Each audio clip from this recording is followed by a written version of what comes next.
Hopefully Silo's timer will come back, because we do get both runners starting at the same time. Of course, this category does use a loadless timer, which does mean that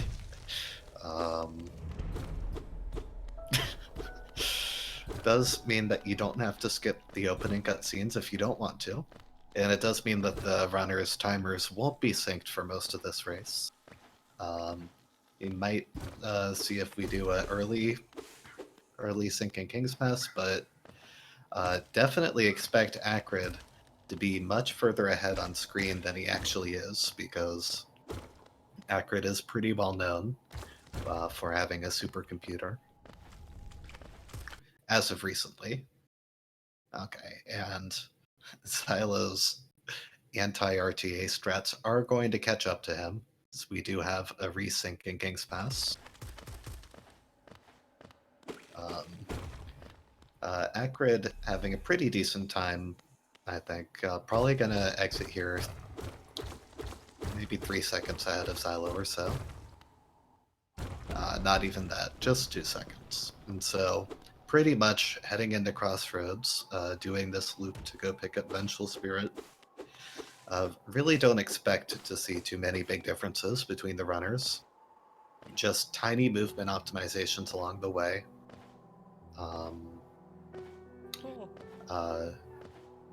Certainly, there are a few places where you're at the mercy of the game's RNG. We'll see that on the second room in Crossroads, where they have to do an inventory drop, uncapping their fall speed, but being completely helpless if there are any enemies in the way.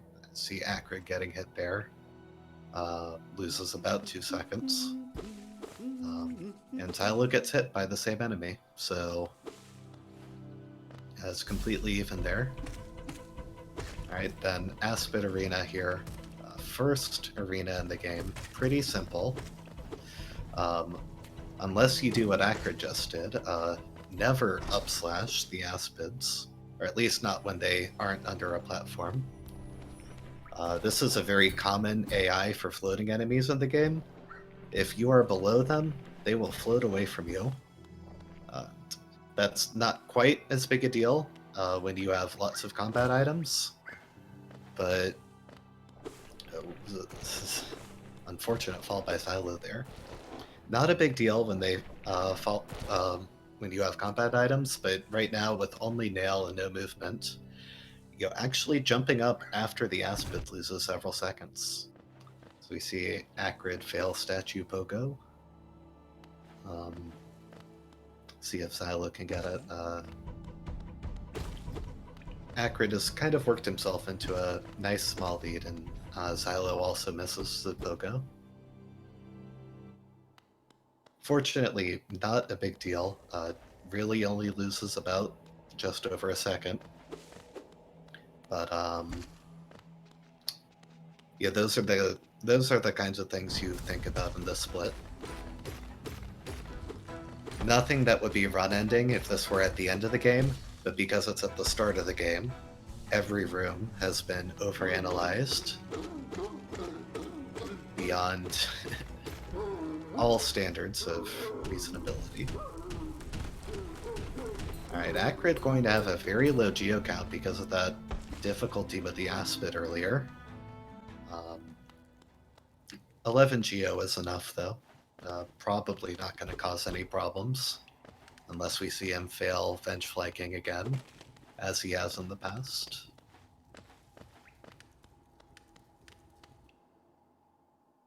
Yeah, so right on pace for probably a 3340, I'm gonna guess.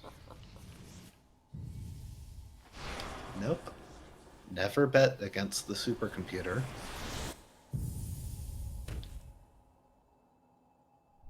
Meanwhile, Silo looking at a 46. Optimal for this split is about, I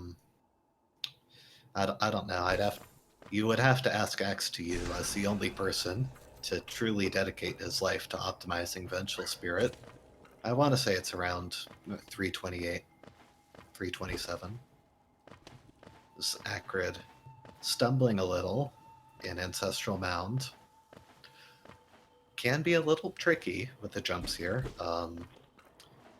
Now might be a good time to mention that the physics update is on a 50 frame per second timer.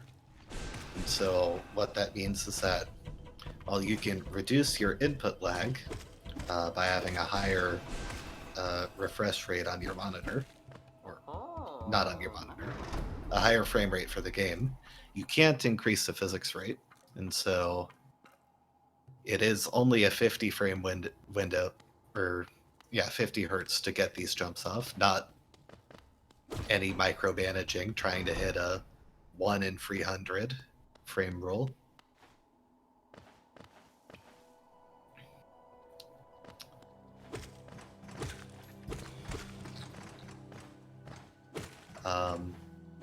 You do see Xylo picking up Soulcatcher. That is rather unusual.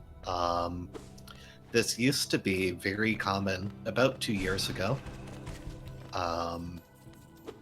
It is slower for the route Xylo is going to be taking, I assume, where he will just be using Soulcatcher to fight Hornet and then taking it off when he buys Shaman Stone. In theory, picking up Soulcatcher does save time for the run as a whole. It saves about 11 seconds across all of the boss fights, at the cost of about 6 seconds to overcharm it, and the resulting difficulty of taking double damage for the rest of the game. So for those reasons, for a 3 to 5 second theoretical time save, you don't tend to see many people actually using Soulcatcher in runs. And by not many, I do mean none. But it does make Green Path a little safer, so really no harm there.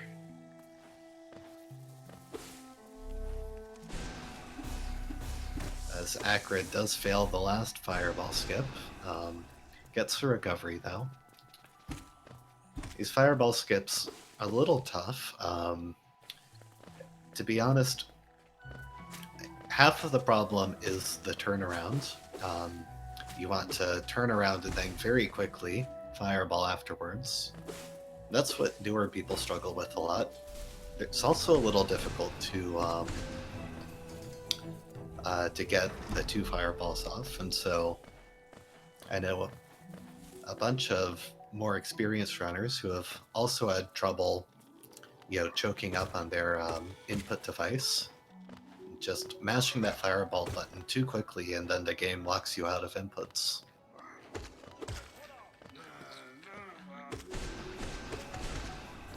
Alright, Acrid doing a much better job of Vengefly King than we may have seen from him in the past.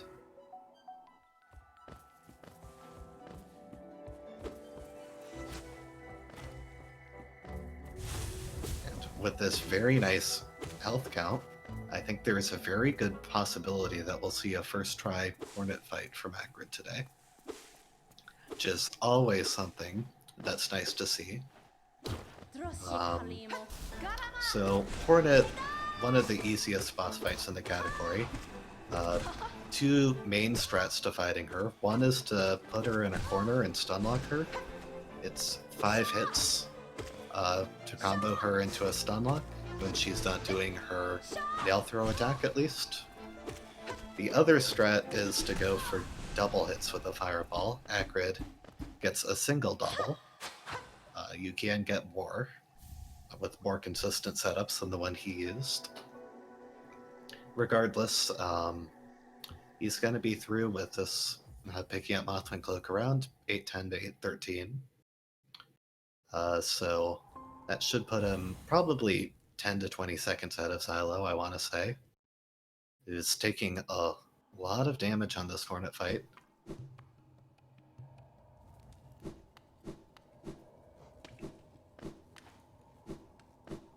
Yeah, one of the things you really want to avoid against Hornet is stunning her on the opposite side of the arena. because walking across the arena to get back to her is one of the slowest things you can do. Yeah, Xylo having a very sketchy Hornet fight, but he does get through. So that's going to put both of our runners on the next stretch to go pick up Mantis Claw, which is just about required to do anything in Hollow Knight. It's much faster to pick up Dash before we go to it. Yeah, Acrid, not exactly putting on a clinic here with his Fungal Wastes movement.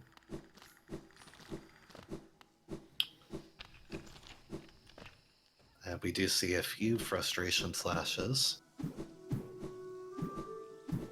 Coming up in the next room, of course, you're going to see two of the biggest skips of early game. First, Explosion Pogo. Pretty self-explanatory. You can lure this grenade into pretty much a perfect position to skip a 30-second loop to get over to Mantis Claw. Acrid gets it first try. Then we have Mantis Pogo. Possible spoilers from Acrid down here in chat. It's having a bit of trouble with the Mantises. Does eventually get up. Really wasn't that bad. Meanwhile, Xylo opting out of Explosion Pogo entirely. I think. No. I looked away from his screen and then got completely confused about his room. Yeah, very nice backup by Acrid.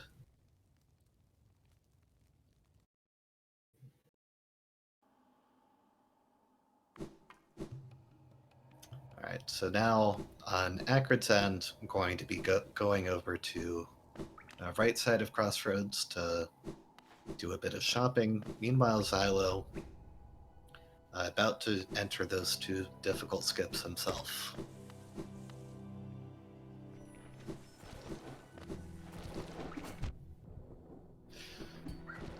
Acrid taking damage in this Gome room in Crossroads. Pretty well known for that. Xylo having a bit of trouble with the Explosion Pogo, which is really unfortunate to see. It loses about 8 seconds per try, so getting it fourth try, like he did, will lose around 20 to 25 seconds. Alright, and Xylo's going to go for it with just two Mantises. It's a little bit harder to do it this way than with three Mantises, but a little faster too, and he does get it off.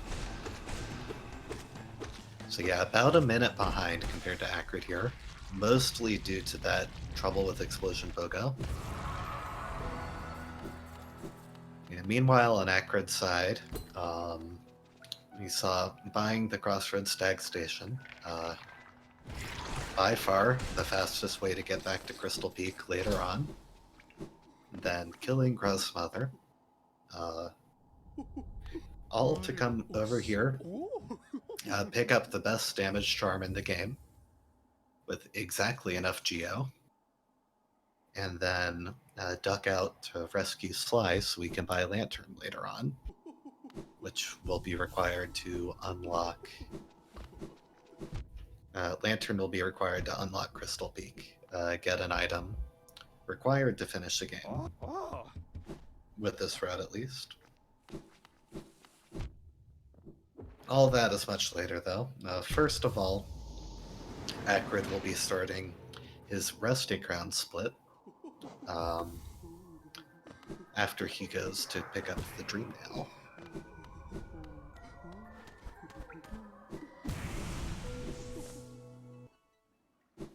So yeah, intentional death right outside the charm shop.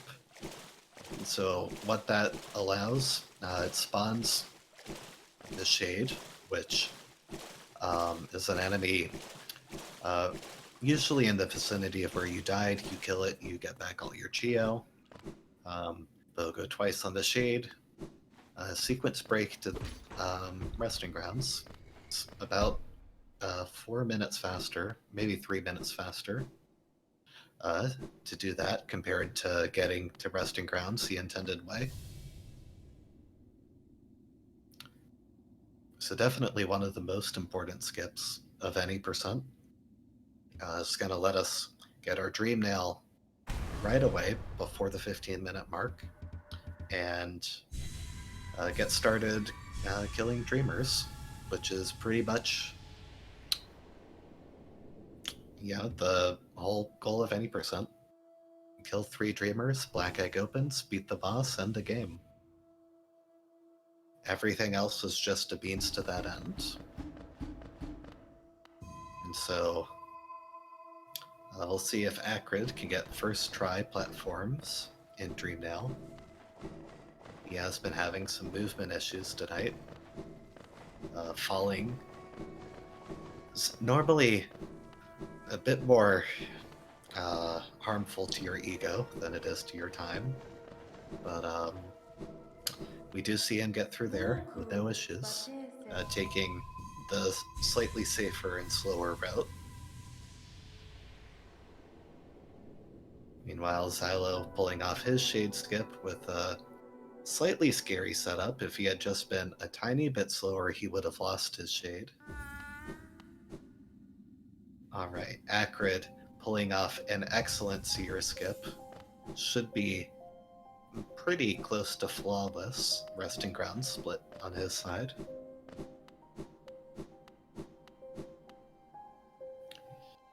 And now, with the Dreamnail in hand, he'll be heading into City of Tears. Basically a shopping area. A lot of Geo to pick up there. Also a Dreamer. And a boss fight too. Kind of non-eventful. Yeah, I said earlier Hornet was the easiest boss fight, but honestly Watcher Knights is up there. It's one of those fights where you can really just look at the screen, see what's happening, and really just effortlessly respond to everything.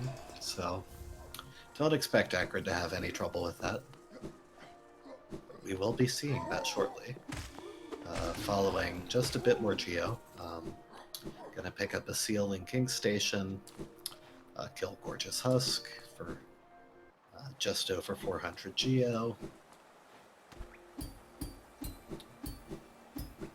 Goal here is to pick up 2,322 Geo. That is the required number to finish a game.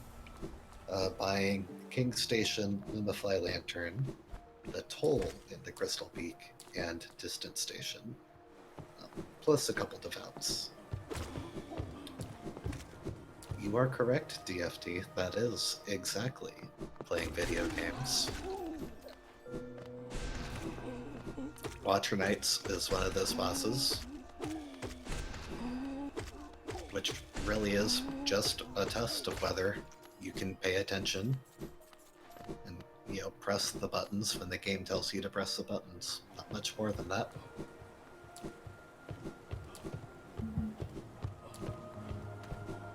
Yeah, Acrid had a pretty rough early game in terms of movement, but his City of Tears, it hasn't been outstanding, but it's been much better. Definitely, if Acrid finishes without deaths, this could probably be a 37 or so, I think. And so that's going to be really tough for Xylo. At this point, Xylo's still only, certainly less than 2 minutes behind, probably closer to 1. But it's going to be difficult to get the kind of break he needs. If Acrid doesn't have major issues, like the one he's having right now in the Dark Room. He does get through, though, and without taking damage, so that's very nice.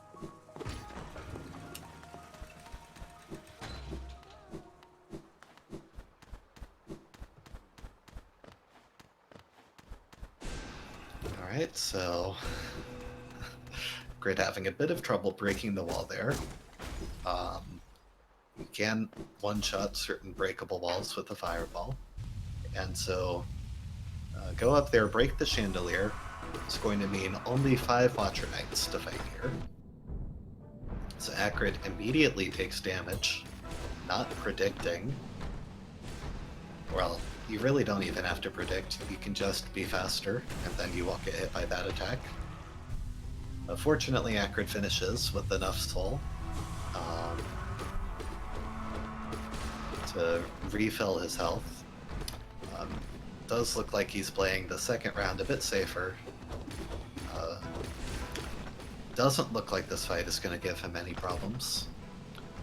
Meanwhile, Silo just doing those a few early City of Tears tasks.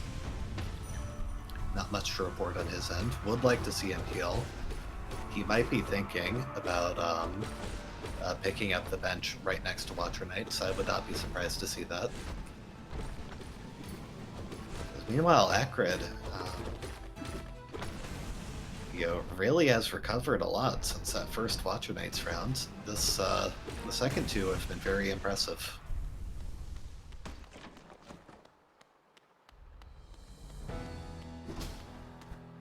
Really just goes to show you never know what Acrid you're getting. On any given day, you can get any version of him. Okay, Xylo perhaps forgetting the route there.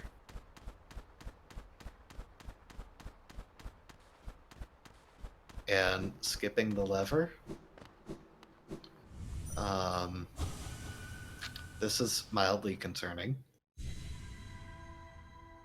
Possibly doing an old Geo route. Wouldn't be too surprising considering he also did, the Soul Catcher route. Definitely seems like he's not very familiar with speedruns from the last 2 years or so. The City of Tears route that Acrid is doing was discovered about 2 years ago by Scurry. It saves 10 to 15 seconds over the one Xylo was doing.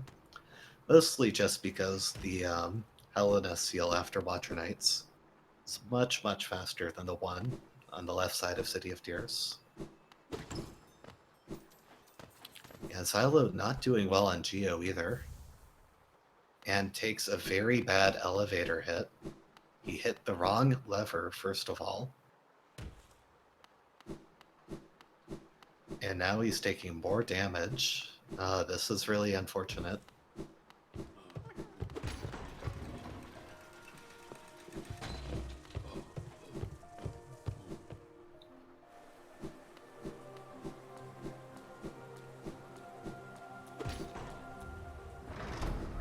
Yeah, so kind of a bit of a high five between our two runners. I think there's a pretty good chance we'll see them synced buying relics from Lem, because Acrid does still have to go rescue Lem from the fountain.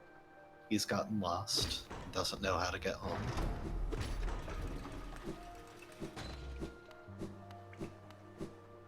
Kind of a weird heal from Xylo there. With this route, he will be quitting out very soon.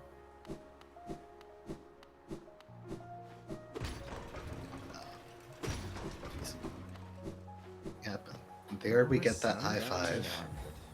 Looks like Acrid is a minute behind Xylo, but actually Xylo is a couple minutes behind Acrid now.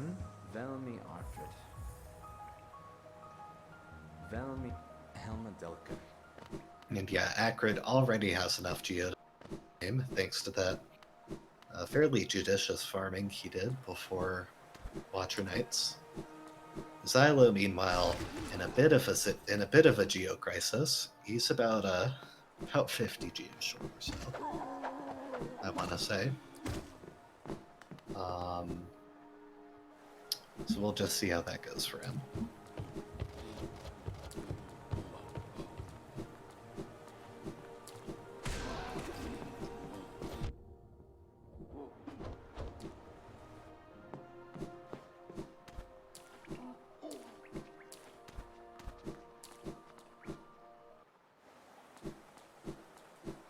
Alright, so coming up on Xylo's side, we're going to see another Watcher Knights fight. Really hoping that he's able to get this one.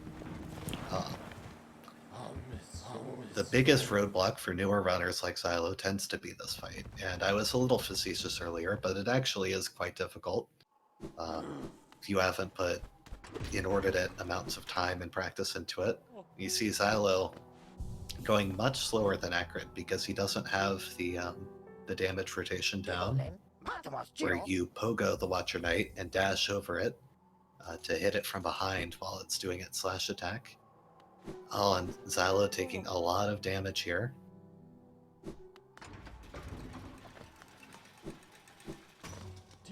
One of the things which makes this fight hard is that it's hard to get a good balance between dealing damage with a fireball and, conserving soul to heal, stall in the air, and avoid attacks. All that good stuff. Yeah, this is really unfortunate here because this would be a good window for Xylo to heal, but he didn't balance his damage and he does die. Yeah, that sucks. That's probably decisive, but potentially, thanks to taking the safety bench, doesn't lose as much time as he would otherwise.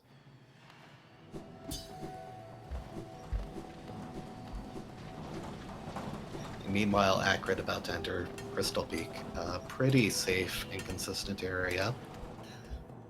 Though, despite that, we've seen a number of runners take deaths in the tournament here. A lot of routed and damage boosts, and Acrid already down to 3 health after that awful crossroads.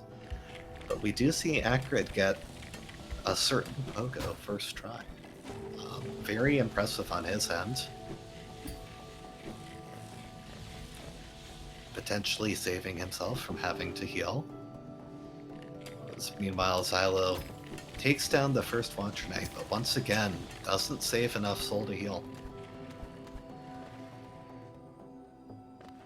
You really do hate to see it, and dashing into the Watcher Knights is also, it may look like, why would you do that on the broadcast, but when you're new, it's, I've seen a lot of early runners sort of fall into this trap. Come on, just heal. You have time. Like, this is the only window you're going to get to heal, and Xylo not healing right now. It just boggles my mind. Like, sure, if you're going for a PB or something, yeah, you can't afford to heal on Watcher Knights, but in a race setting, on 1 HP, it's actually quite safe to heal on the phase transitions, and he does die again.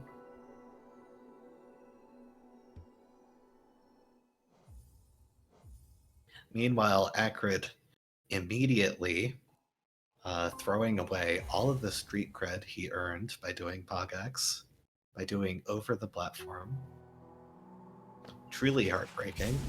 But if we're lucky, Acrid might tie to Umu 3 times without benching in Teacher's Archives, and that could be the turning point we need to change this race over and put Xylo in a commanding position. Xylo could also discover the focus button. It's possible. Now, all due respect to Xylo, healing on Watcher Knights is extremely hard, and I'm not trying to throw shade at him for being afraid of going for that. It's just, you hate to see it go this way.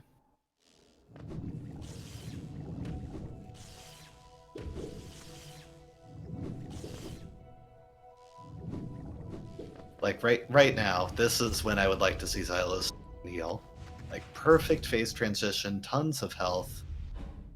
Had the knight on the other end of the screen from him, and instead he goes for ill-advised attack and then dashes in, loses 2 hits of health. It's really painful to see.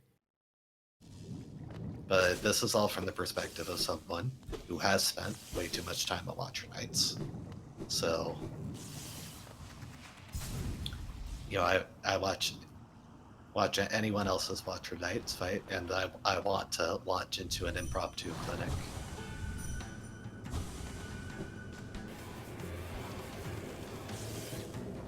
So once again, Xylo getting to the last round of Watcher Knights with only 1 HP.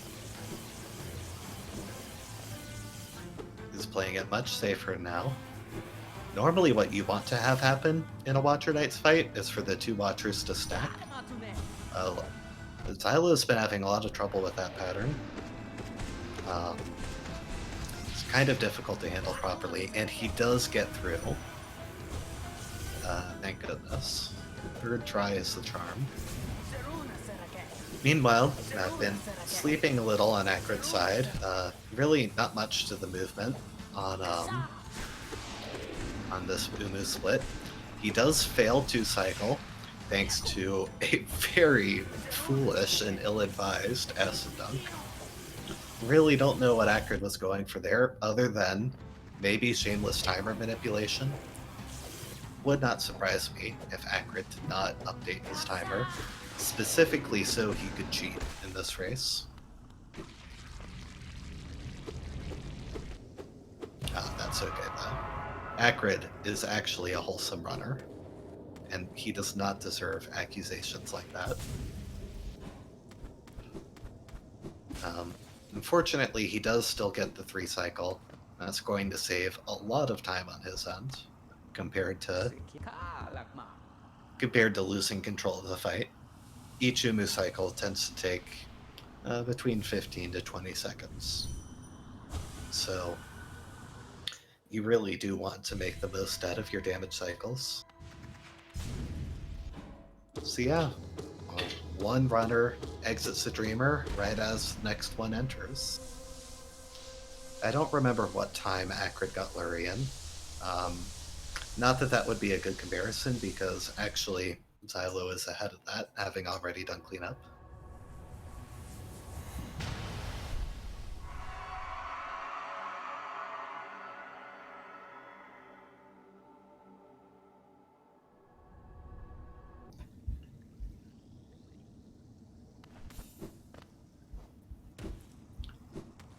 Alright, so now Acrid starting the hardest movement split in the game. Ordinarily after this you'd think, oh, we're just going to Hera. That's just, walking through Deep Nest, which is one of the coziest areas of the game, especially with Lantern. It's a straight shot, really nothing too precise with the movement, impossible to screw up. But actually, that's not what we're going to see, because Acrid is going to go into Queen's Gardens for us. And Queen's Gardens is much more difficult than Deep Nest. And so, somewhat ironically, it's actually faster to get to Hera on the far end of Deep Nest by taking this shortcut. It starts with an acid skip. You see Acrid trying and failing to dash into the wall and get a super dash off on the side. He will have to heal now. This could be the choke that deprives us of Queen's Gardens content. As Acrid is down to 2 HP, this is probably going to be his last attempt if he fails it. Acrid backs out. Is this Deep Nest route, or is this Archives bench? Or is this Fog Canyon soul farming, which is about the slowest soul farming in the game? Yeah, soul farming in Fog Canyon is so extraordinarily slow. This could be the window Xylo needs, actually. As Acrid foolishly takes the death and finds himself back at the Monomon hard save. As Acrid reportedly comments in chat that he does not know Deep. And so despite how cozy, safe, and free Deep Nest is, he is going to persist in attempting QGA. So I was talking about Queen's Gardens being faster earlier. It does save certainly no more than 40 seconds total, and it's much more difficult for it. You have to do the acid skip, which Acrid died to. Then once you're through, you're in a late game area with very bulky and difficult enemies. in pretty much every room.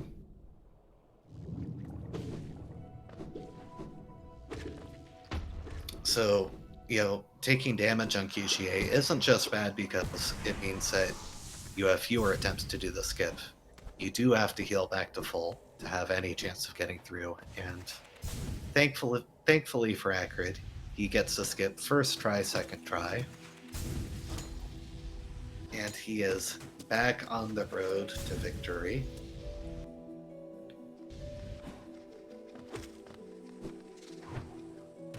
Yeah, so you see Acrid has about a 42-second advantage in real time. Even adjusting for that, though, he's about at least 4 minutes out of Xylo. So Xylo really needs another Hera death, possibly in Beast 10, in order to be able to catch up to Acrid now.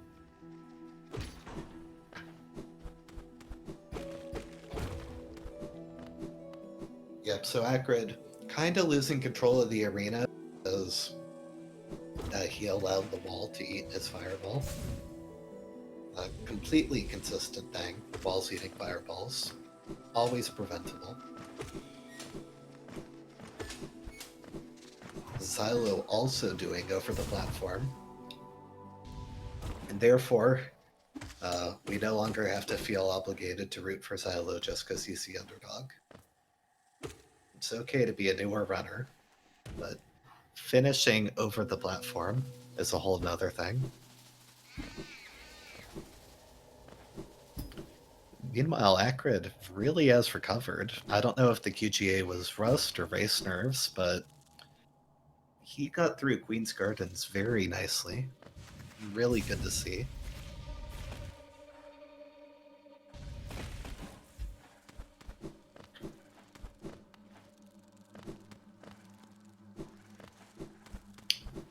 Alright, Acrid even manages a very sketchy spider skip there.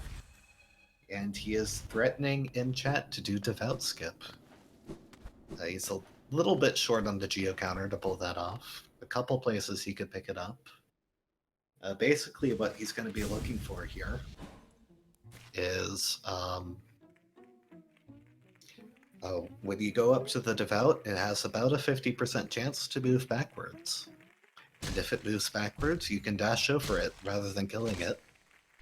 And that saves about 4 seconds total if you get it immediately compared to actually killing the devout, which is also a good bit scarier.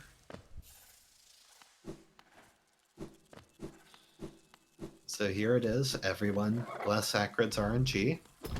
He does get a perfect setup for devout skip and fails it. You hate to see it. Acrid going to heal, the devout having none of it. Gets another good setup, and he does squeeze over the devout. Very impressive by Acrid.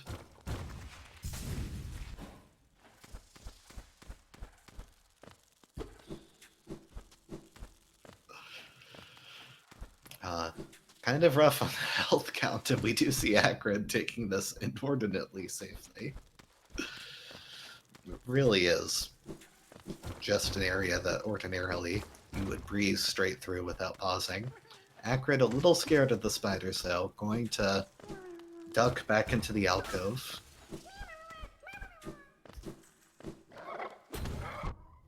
So, Acrid takes a terribly frightening hit from that devout there, narrowly avoiding death. And we could see Acrid go for a second devout skip. It is possible.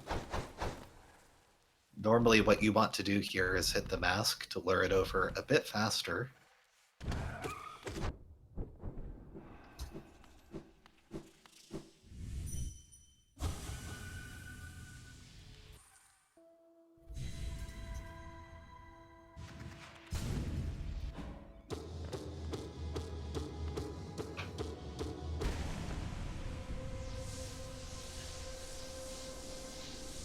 Yep, Acrid now searching for BM ideas because He is so far ahead in Hera.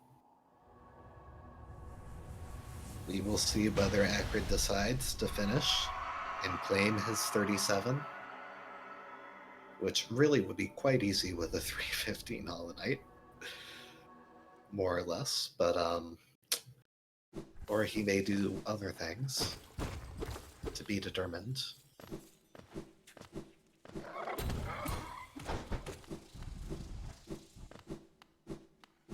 Nope, he is walking straight out of Beaston.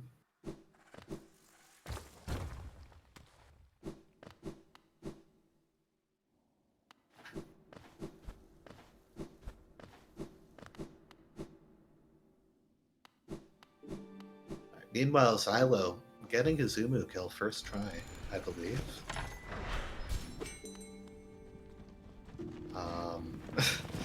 Takes a very unfortunate acid dunk. We won't see him inventory drop a second time. Yeah, at this point, Xylo really has done commendably, but is out of range to really threaten Acrid, even with a couple Hollow Knight deaths.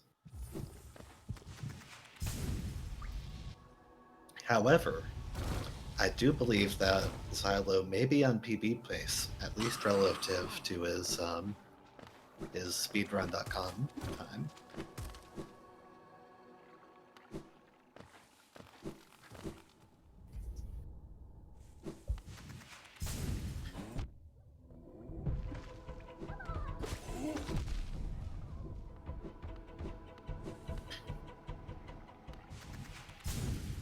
Yep, Acrid rescuing the grub, a known Mila fan.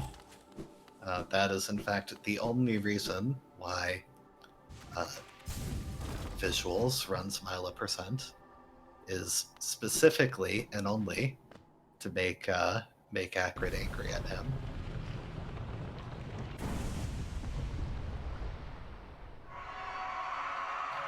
And with that, on 1 HP, Acrid is going to enter the Black Egg.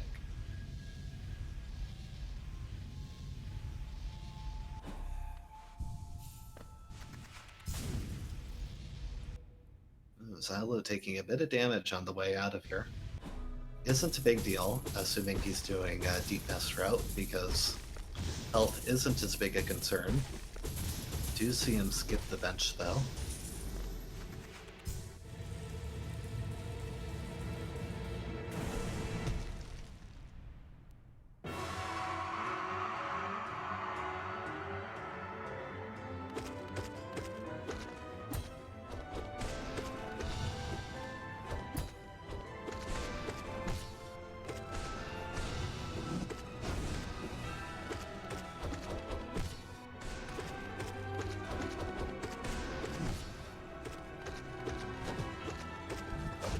So this is what I was talking about earlier. Taking the deep nest route to Hera, much safer. No awful acid skips.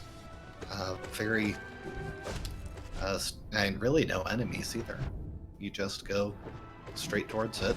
The only really difficult part is the last couple of Dark Rims. Because we do see Acrid even healing on the final boss.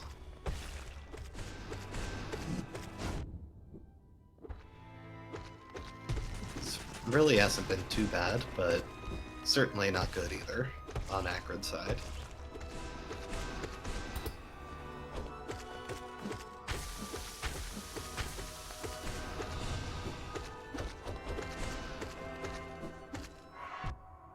Gets a very nice scream skip, so I will revise my statement.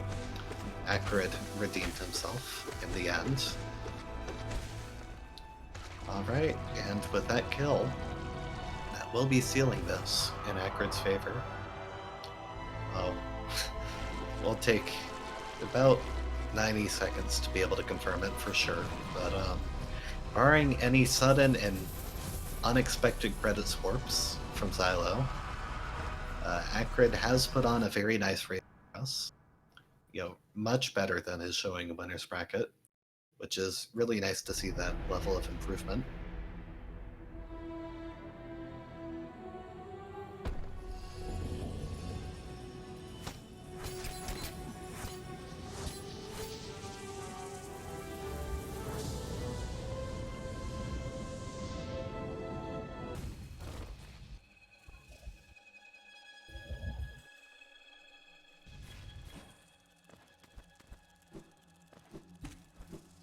so assuming Xylo's time is a 40,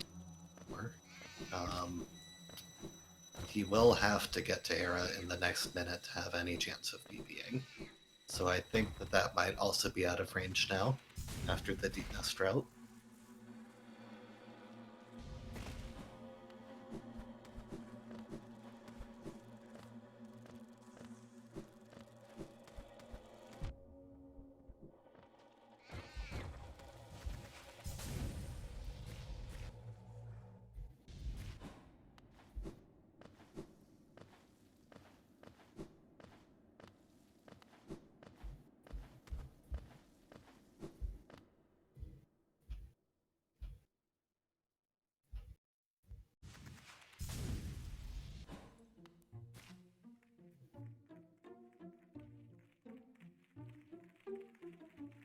Xylo also not going for the music glitch. Just gonna be playing it safe with the default soundtrack. Spooky Den. Or something like that. You can go ahead and join Acrid.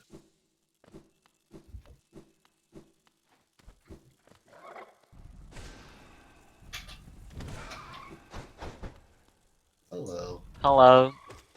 So how do you feel about that?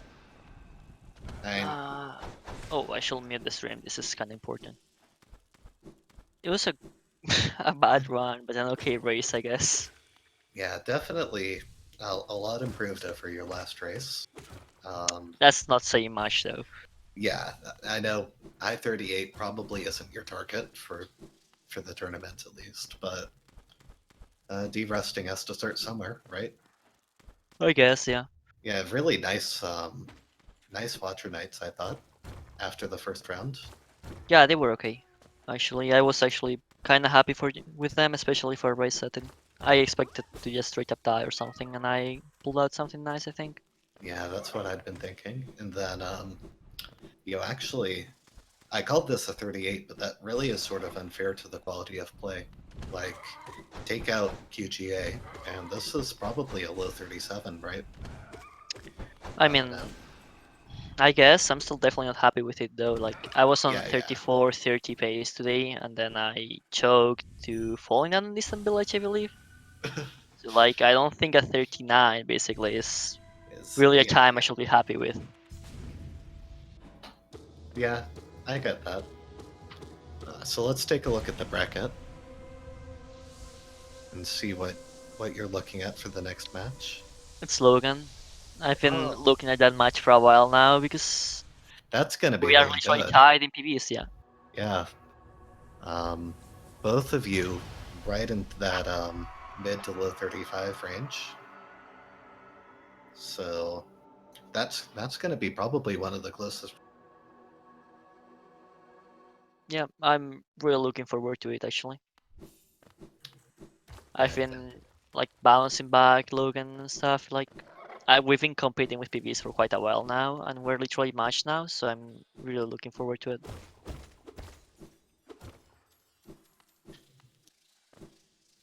Let's see. Anything else standing out to you from the race?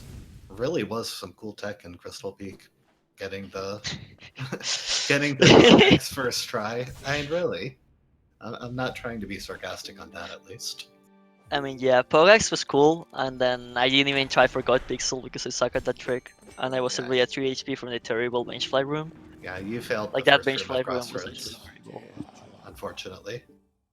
Also is And very then, difficult, yeah. I mean, I think I messed up more than it's difficult, but okay. Like I don't think I got bad patterns. I just overthought a lot. I messed up. But yeah. I don't know, I probably should have done under the platform like chat says, but I was too scared. Were you watching the race at all? Yeah, but I didn't know how big our time, like our load differences are. Yeah, So yeah. didn't really know. Like I don't have never seen CeeLo run basically, so I didn't know how good his PC is. So Yeah, I didn't know how accurate it was. it's really interesting on his side. Very much frozen in time from I want to say early 2018. Oh, Like that's actually old. the Soul Catcher pickup, and Oh, then he's getting Soul Catcher still? the pre-Scurry City of Tears route. That's So old. yeah, really interesting to see there. I literally talked today about how my saves have Soul Catcher and how I probably should update them because they are really old, even though they work right now. Right. It's kind of weird to see someone who's still grabbing Soul Catcher racing against me. Yeah, it was really funny because it, on different ends of the City of Tears route. That was before he had a bit of trouble in Watcher Night, and that's what gave you the big lead. Oh, this makes sense. Did he die in Witcher Nights or did he just have the Yeah, slow ones? he died twice. Oh, that's extremely unfortunate. I'm sorry. Yeah. Hate to see it. Probably a little rusty, given that it does seem like he uses older strats for the category. Yeah, if he's still doing like Soul Catcher and Old City of Tears, he's probably been away for quite a while. Which is fine. Yeah, I mean, it all works. You're not losing huge amounts of time with it. Yeah. It's like, I think Soul Catcher was like 5 seconds. It was way lower, wasn't it? Yeah, it's very little. Like, Yeah. the time it takes to pick it up is certainly less than 2 seconds, I think. Yeah, I think the main time save was not getting like the pop-up at some point. No, because you got that as a looper anyway, never mind. That was Sarah being wrong, I just remember that. I think the big difference is that it lets you farm to 2 fireballs and 5 hits, so it just makes that first room of Crossroads a tiny bit more consistent. Yeah. Everything else, maybe saves a little time on board. Who knows? But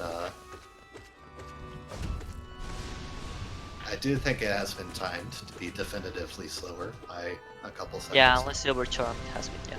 I was around for that. Yeah, Overcharmed is a little faster, but that's a level of optimization this category is unlikely to see soon. The new City of Tears route was also like 10 seconds if memory serves, so that's also not really that much of a big deal. Yeah, especially. I'm also surprised that he didn't mess up Raptor's room. He actually did that. Yeah, he got the pogo in Rafters even. What, the Trinomi Pogo? Or just the normal one? The normal one, luring the enemy over. Yeah. But would have liked to have seen him go after the nail one. I think that would have made it a much better race for him. Yeah, probably. If he didn't die to Watchers and just got it for the second time last round nail one, this probably would have been closer. Yeah. Alright, so anyways, looking at the schedule ahead, we do have a race at 2 o'clock Eastern tomorrow. On Friday, at least. 2 o'clock Eastern on Friday, 12 o'clock Eastern on Saturday, and then I don't know if the other races have been scheduled. I think Sean hasn't scheduled yet, unless you just read it out loud. No, I don't think I saw Sean's there, so I was going through it. Let me see what's still pending. Nope, it's just Devil Tifa and Kaleva on Friday, and then My Pet Cactus and Apocalypse Cow on Saturday. Yeah, so both Sean and Crytham haven't scheduled yet.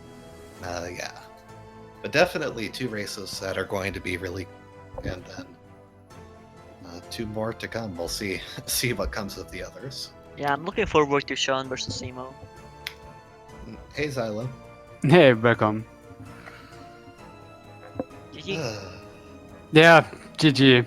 Fuck Watcher Night. Yeah, very unfortunate, I'm sorry. Nah, don't be sorry, I'm just bad. Did you consider getting Nail 1 going into this, or is that something that you've given up for the category? That's something I've given up for the category, to be honest. My opinion about Nail 1 is if you want a really good time, you have to go for Nail 0. And I'm I want to have a good time, but that would be. I would need more training, I guess. Yeah, that's fair. So I think the most interesting thing about this run was a lot of the older strats we were seeing, like the Soul Catcher and City of Tears route. Any thoughts on those? I'm not the motivated speedrunner, so I am not sure what kind of improvements we made through the route. So I used the route I used to know. That's really fair. That's what we had been guessing. It's really interesting to see though, because it's a lot of stuff which doesn't lose much time, but you just haven't seen in a long time in the speedrunning scene. No, really, it's like maybe 10 seconds, 15 seconds total between the two of those, and yeah. So yeah, aside from Watcher Nights, which really sort of overshadowed everything, how did you feel about the rest of the run? The rest of the run went pretty well, I would say. Except of Umu. Umu was a 4th cycle or 5th cycle even, don't know. But I'm not really sure how to manipulate it the right way. But I think the rest went pretty well. I mean, if I can look up my my splits, and I got 3 gold splits. The Hornet fight was really good. Mm-hmm. Yeah, actually, that's what I had been thinking was that right up until Watcher Nights and on the other side of that too, really looked very solid on your side. Definitely, definitely could have been a good time without the 2 deaths. So I do hope that you stick with it and get a BB at some point. Yeah, another one would be nice. All right then. Any final thoughts before we close this out? Congratulations on your win, Acrid, Thank you. and good luck with the rest of the tournament. I will cheer you up. Good race from you. Unfortunately, I would watch your nights, but aside from that, it was okay. Yes. Yeah, thank you. Yeah, really glad you joined. It's always good to have more people running this game, and it's been two fun races to watch too, I think. Yeah, I hope some of you got motivated by seeing a bad runner joining a tournament to join a tournament as well. Hey, anything can beat the push. Maybe. Yeah. I don't know. I'm being motivational. Regardless, no, definitely I'll be following Acrid through Losers Bracket. See Faces Logan next week. But yeah, I think we'll close out on that note. So, thanks to both of you for putting on this race. Yeah, no problem. Great game. Yeah.